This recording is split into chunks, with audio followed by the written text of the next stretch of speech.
Dando continuidade à nossa aula, né? Vamos abordar agora os tipos de câncer, certo? Então, quando a gente para fazer uma breve reflexão e análise realmente sobre os tipos de câncer, a gente para ver que quando a gente começa a abordar eles, nós podemos dividir entre sexo, tá? Entre gênero, onde no gênero masculino, né, o que mais acomete a população masculina é justamente de próstata, seguido de traqueia, brônquios e pulmão, depois de cólon e reto, depois estômago, cavidade oral, esôfago, bexiga, laringe, leucemias e sistema nervoso central. Já no gênero feminino, né, no sexo feminino, o de mama, ele vem no ranking, realmente, no primeiro lugar dos cânceres que mais acomete realmente a população feminina. Depois vem seguido do colo de reto, né? Depois colo do útero, depois traqueia, brônquios e pulmão, depois da tireoide, depois estômago, tá? Depois corpo do útero, depois ovários e depois sistema nervoso central e por último as leucemias. Então, foi feita essa análise realmente utilizando realmente 100 mil habitantes, certo? Isso foi feito no ano de 2018, para ver realmente qual o número, em relação a números de câncer, né? Quais deles acometiam mais em relação aos gêneros, certo? Então, a gente analisa a localização primária dos cânceres, ou seja, a gente sabe que a localização primária é onde surge o primeiro. Lembrando que pode acontecer metástase, ele pode invadir outras regiões, ele pode migrar, ele pode realmente ter um poder mais letal, tudo mais, tá certo? Então, em relação à localização primária, analisando os gêneros, eles vêm numerados, né? E classificados desde o que mais acomete até o que menos acomete, certo? Analisando os 10 tipos de câncer e analisando os dois gêneros. Aí a gente já passa para um dos tipos de câncer, que é o câncer de tireoide. Quando a gente para realmente para ver o câncer de tireoide, primeiro a gente pergunta o que é a tireoide, certo? E qual a responsabilidade da tireoide? Quem é a tireoide nessa questão? Então a gente para ver que a tireoide, né, ela é responsável por produzir os hormônios que vão estar ali equilibrando o nosso organismo, tá? Lembrando que a presença de nódulo na tireoide é muito comum. Eu, particularmente, eu tenho um nódulo realmente misto, né, do lado direito da tireoide. Então, é comum, né, o aparecimento, a presença de nódulos na tireoide, certo?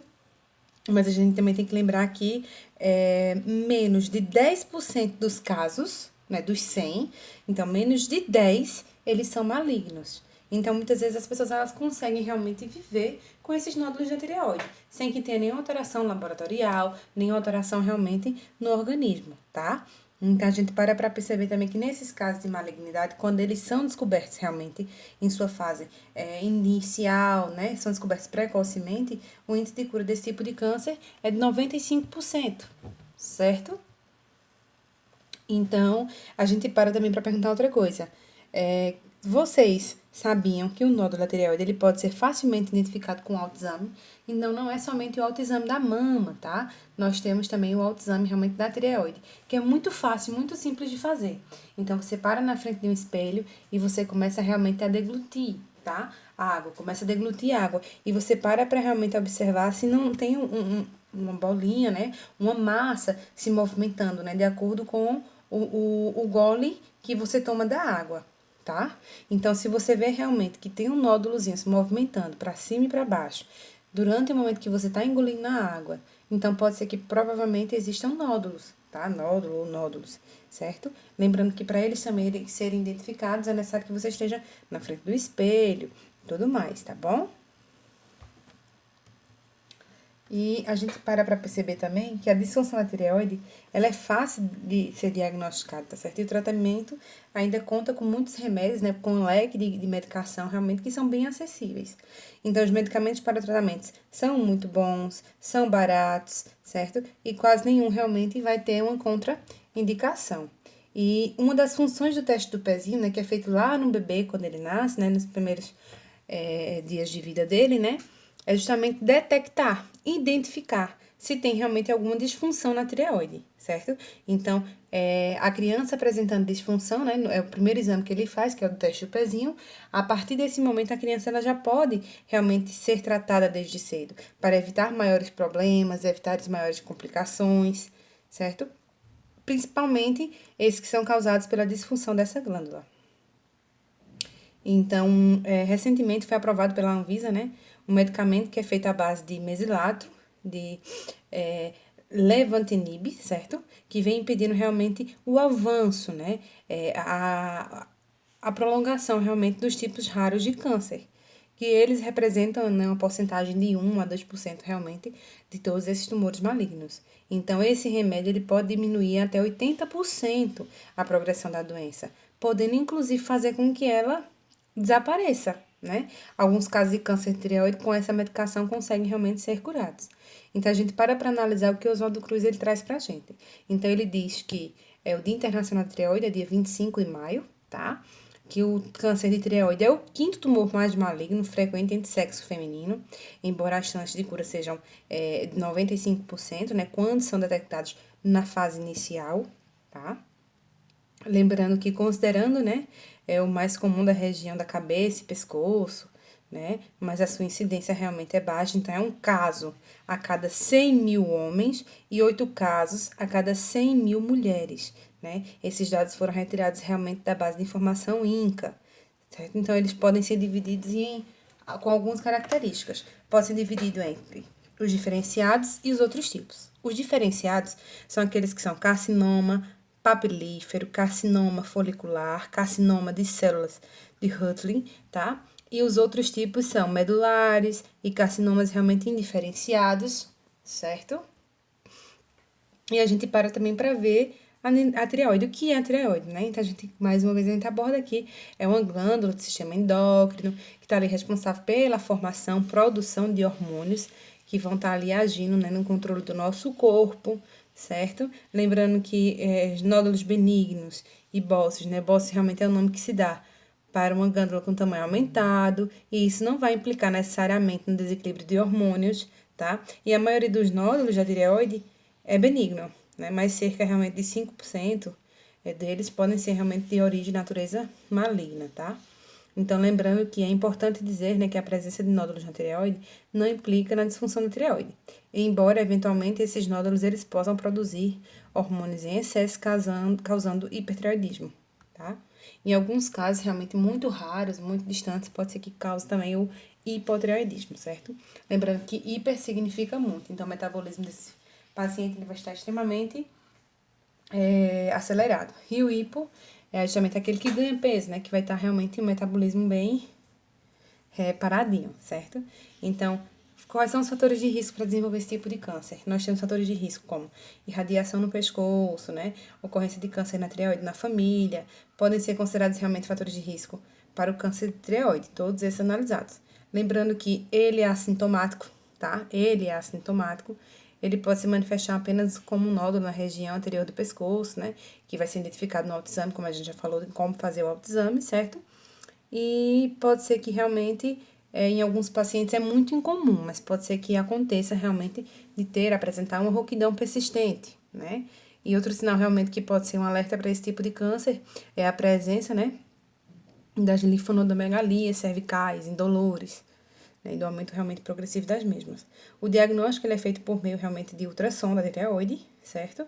E punção realmente aspirativa da tireoide com agulha fina, que vai ser realmente digerida, né, vai ser levada, né, através realmente de uma ultrassom para fazer essa extração de células do nódulo e até mesmo certificação da existência de malignidade, né, durante as análises, certo?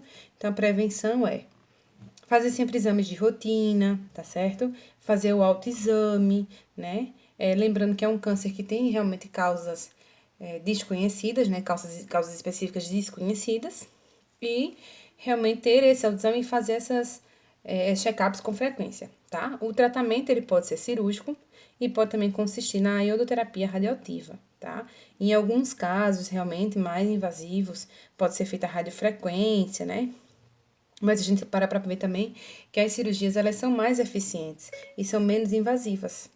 E que com isso, realmente, o paciente, ele consegue retomar suas atividades o mais breve possível, né? Aí já passamos realmente do câncer de tireoide para o câncer de esôfago, tá bom? O câncer de esôfago, né, ele é o sexto mais frequente entre os homens e o 13º entre as mulheres, certo? Lembrando que os tipos mais frequentes desses tumores de esôfago são carcinoma epidermoide, né, e escamoso. e o adenocarcinoma, que eles são responsáveis realmente por 96% dos casos desse tipo de câncer. Então, lembrando que todo câncer, né, principalmente esse que a gente está falando, quando ele tem a detecção precoce, né, é importante também, porque essa doença ela é bastante agressiva, né, principalmente o câncer de esôfago, ele é bastante agressivo, podendo realmente se infiltrar, né, nas outras estruturas vizinhas, nos órgãos realmente vizinhos, existindo realmente uma disseminação, principalmente para os glândulos linfáticos e acontecendo realmente metástase. Então, é importante que ele seja detectado no início, tá?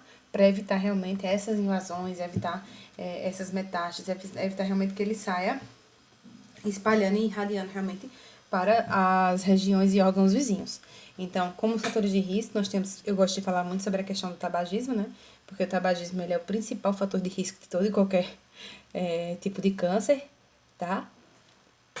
Mas além dele, pode ter um histórico familiar, né? Histórico pessoal, o alcoolismo, a idade, né? Uma idade a partir de 55 anos de idade, ela realmente pode predispor realmente para esse tipo de câncer. E nós temos umas características que são bem específicas e que são muito boas de a gente relembrar. É que um dos principais fatores de risco realmente é a obesidade, refluxo gastroesofágico, tá? E o esôfago realmente de Barrett. Então, pacientes que apresentam refluxo, pacientes que têm esôfago de Barrett, pacientes que têm obesidade, então eles têm realmente uma probabilidade maior de ter. Até mesmo aqueles pacientes que têm uma dieta rica em carne processada, né? Por exemplo. Então, esses pacientes eles realmente têm um fator de risco a mais para a predisposição desse tipo de câncer, tá? Então, os sintomas vão variar, desde sensação de obstrução, né, durante a passagem do alimento, até dificuldade de engolir, né, que é a disfagia, dor retroesternal, que é aquela dor atrás do osso do meio do peito, né, a dor torácica, e além desses sinais e sintomas, a paciente pode apresentar vômitos, náuseas, perda de apetite, tá? Isso realmente pode acontecer. Prevenção, evitar bebidas muito quentes, né? Ter uma dieta realmente balanceada, obedecendo às leis da quantidade e qualidade, tá? Evitar realmente o consumo de alimentos defumados, né? Alimentos processados, tá? Evitar o consumo de bebidas alcoólicas e derivados também do tabaco. É importante que seja feito. Já em relação ao tratamento, o tratamento ele pode variar, certo? Pode ser feita uma ressecção por via de endoscopia, né, que é a retirada do tumor com acesso pela boca, sem necessidade de realmente ter corte grandes ou externos, tá? Dependendo da extensão realmente da doença, o tratamento pode ser feito unicamente paliativo, ou seja, sem finalidade curativa, tá? Também pode ser feito uma cirurgia, né? Quimioterapia, radioterapia e até mesmo a combinação da cirurgia com esses outros dois tratamentos ou um deles, certo? Passamos desse, vamos para o câncer de estômago.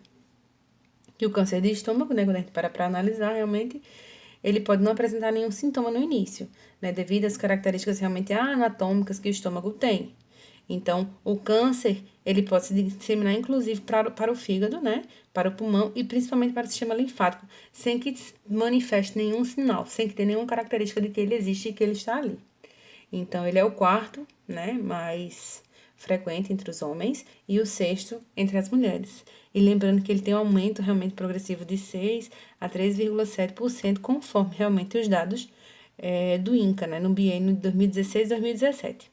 Então, se ele for diagnosticado nas fases iniciais, né, na fase realmente precoce, então a chance de cura pode ser de 100%. Os fatores de risco para desenvolver o câncer de estômago, né, são a infecção pela bactéria H. pylori, por isso que muitas vezes os médicos solicitam, né, que a gente faça endoscopia, que é para analisar como está essa mucosa gástrica, como esse estômago ele está por dentro, tá? Então, evitar consumo de alimentos, né, conservados, né, em sal, ou então em má conservação de alimentos, o tabagismo, o histórico familiar, né, as dietas que são pobres em nutrientes, frutas, legumes, né, sofrer algum tipo de gastrite, ter anemia perniciosa, e até mesmo apresentar pólipos.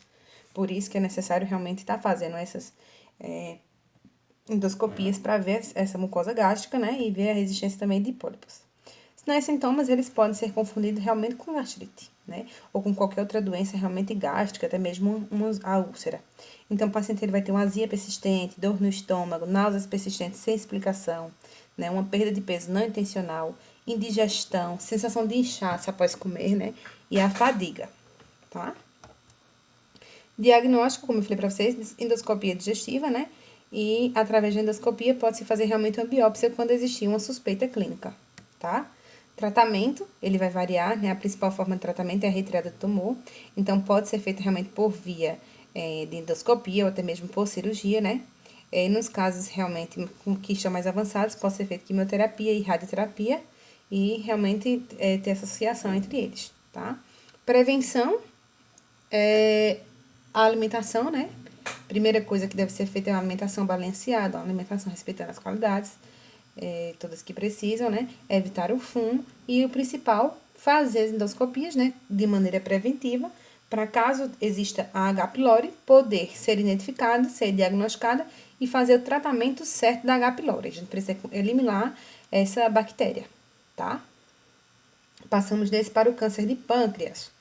Então, o câncer de pâncreas, ele corresponde a 4%, né, do total de mortes no Brasil. É muito alto mesmo a taxa de mortalidade dele, certo? Pelo fato realmente de ele apresentar uma dificuldade muito grande em sua detecção, né, em seu diagnóstico. Então, 90% dos casos que são diagnosticados, eles são do tipo realmente adenocarcinoma, né, que são aqueles que vão estar ali se originando no tecido granular. Então, quando a gente para ver o pâncreas, realmente a gente vê que a maior parte, né, do câncer afeta a cabeça, enquanto as outras partes do pâncreas são a cauda, né, e o corpo. Eles são afetados também, mas a maior parte afeta a cabeça, certo?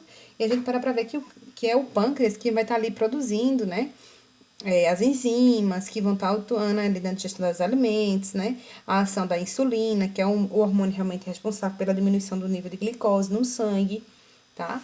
Então, a gente para ver que ele tem maior incidência no sexo masculino, tá? Mas também acomete acima dos 50 anos, principalmente na faixa etária de 65 a 80 anos, tá? Então, é importante a gente saber essas características. Sinais e sintomas, né? Primeira coisa que eu falo que é muito específico do câncer de pâncreas é o aumento realmente do nível de glicose no sangue, causado realmente pela deficiência de produção de insulina, né? Que a principal função do pâncreas é essa, é produzir a insulina. Então, o câncer de pâncreas, ele não vai apresentar sinais e sintomas específicos, o que consegue fazer com que o diagnóstico ele seja mais difícil, né? Os sintomas, eles vão depender realmente de onde o tumor está localizado, né? Mas os mais perceptíveis são dores nas costas, né? Pode deixar a pele e os olhos amarelados, né? Provocando icterícia. O paciente pode ter perda de peso, perda de apetite, fraqueza, diarreia, tontura. Tudo isso é muito frequente. Mas lembrando que nesse tipo de câncer, uma das características mais evidentes dela é justamente esse aumento do nível de glicose no sangue, tá? Os fatores de risco são os mesmos que eu já falei para vocês. Tabagismo, certo? O consumo excessivo de bebidas alcoólicas, carnes e gorduras, né? Também oferece riscos, né? A exposição a compostos químicos, principalmente a questão do petróleo, né? Durante longo tempo. Então, as pessoas que têm pancreatite crônica ou até mesmo diabetes ou que foram submetidas a cirurgias de úlcera no estômago ou do duodeno, né? Ou ainda sofrem realmente por conta da retirada da vesícula biliar, correm ainda mais risco que os demais. Tá? O diagnóstico vai ser feito realmente por exames laboratoriais, fezes, urina, tomografia computadorizada, ultrassonografia abdominal, ressonância, né? Nuclear, principalmente de vias biliares e da região do pâncreas. Todas elas realmente compõem esse diagnóstico, né? E estão aí direto nesse diagnóstico desse tipo de câncer, tá certo? Então, a prevenção é evitar realmente o excesso de bebidas alcoólicas, né? Evitar o consumo realmente de tabaco, né, meninas? E de bebidas alcoólicas, tá bom? Evitar o consumo excessivo, é importante. E adotar realmente uma alimentação balanceada, obedecendo todas as leis, né, da quantidade, qualidade e tal. E fazer exames clínicos de rotina, né? De realmente check-up, né? Regulares, tudo mais. Tratamento, né? O tratamento só é possível quando for diagnosticado na fase inicial, tá? Então, é indicado fazer realmente para obstrução a colocação de endoprótese. Então, através realmente de cirurgia, né? Pode ser feito, até porque nesse caso é mais indicado realmente tratamento com cirurgia para fazer essa ressecção, dependendo também do estágio do tumor, mas a radioterapia e a quimioterapia podem estar associados ou não. Tudo isso vai depender realmente da fase em que teve o diagnóstico, tá? Daí, nós já passamos realmente para o câncer coloretal, que eu prefiro que esse tipo de câncer a gente trabalhe na outra aula, para que vocês possam realmente ter uma boa compreensão, revisar esse conteúdo. É importante que vocês façam um resumo, né, a partir de cada aula, diante de cada videoaula, vocês façam um resumo, certo? E vamos começar realmente a montar casos clínicos para que a gente possa compreender melhor esses tipos de câncer. Lembrando que também quero que vocês pesquisem mais sobre eles, pesquisem artigos científicos sobre eles, para que vocês não retenham o conhecimento de vocês somente a esse conteúdo de aula, tá? Então, gente, por hoje é só. Espero ver vocês nas outras aulas.